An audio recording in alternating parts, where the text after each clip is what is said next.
मेरे प्यारे बच्चों, तुम सब कैसे हो? मैं हूं आपका अपना कहानी गो बाबा कहानी। हाजिर हूं मैं एक दिलचस्प कहानी द क्वेस्ट ऑफ आर्या की दूसरी किस्त के साथ। तो आए मेरे साथ कहानियों के सेगमेंट यूनिवर्सल स्टोरीज की तरफ। नक्शे की पैरवी करते हुए आर्या एक जंगल तक पहुंच जाती है। जंगल के बीच उसे एक रास्ता नजर आता है जो चांद की रोशनी में चमक रहा होता है।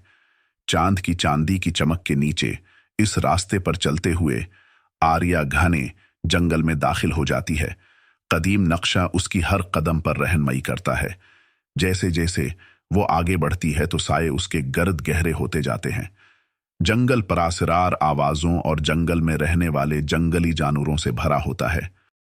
जैसे ही आर्या जंगल की ओर गहराइयों में जाती है, उसे हवा में गूंजती हुई सरगोशियां सुनाई देने लगती है जो उसे आगे बढ़ने का इशारा देती हैं।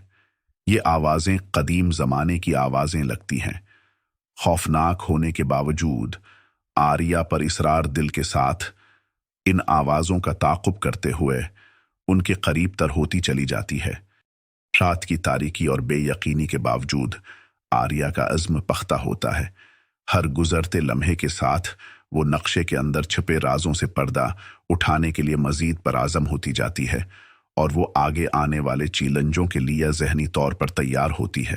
अचानक आर्या जंगल में एक ऐसी जगह पर पहुंच जाती है जहां अजीब व गरीब निशानात जमीन पर लगे होते हैं जो चांद की नर्म रोशनी से रोशन होते हैं।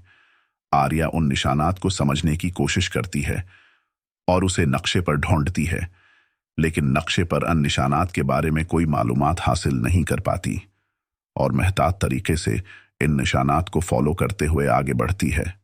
ये निशानात कुछ फासले के बाद हिरण की शक्ल अख्तियार कर लेते हैं। ये देखने के लिए कि वो सही रास्ते पर है, वो एहतियात से आगे बढ़ने लगती है। जैसे ही वो उन निशानात से आगे कुछ दूर जाती है, आर्या का सामना खूबसूरत हिरणों से होता है जो एक मखसूस समत में जा रहे होते हैं और वो पीछे छोड़े हुए हिरणों के निशानात समझ लेती हैं। हिरणों से नावाकिफियत के बावजूद पुरस्कून रहते हुए वो हिरणों के पीछे पीछे इसी समत में बढ़ने लगती है। आगे रास्ता मुश्किल से मुश्किल तर होता जाता है। वो ऊंची चढ़ाइयों को उबूर करती है, पत्थरीले रास्तों पर चलती है और तेज बहती नदियों को पार करती है। हर रकावट इसके अज़्म और पख्ता इरादे की आजमाइश करती है।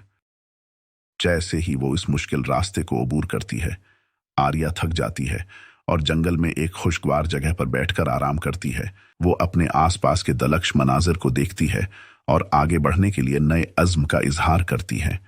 आहिस्ता आहिस्ता रात ढलती है। आर्या आराम करने के लिए एक मुनासिब जगह पर कैंप लगाती है और लकड़ियों से आग जलाकर सादा खाना पकाती है।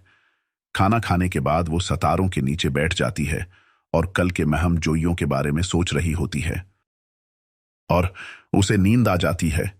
वो उस पुरस्कून जंगल में गहरी नींद सो जाती है। आर्या के एडवेंचर के बारे में मजीद जानने के लिए देखते रहीं यूनिवर्सल स्टोरीज।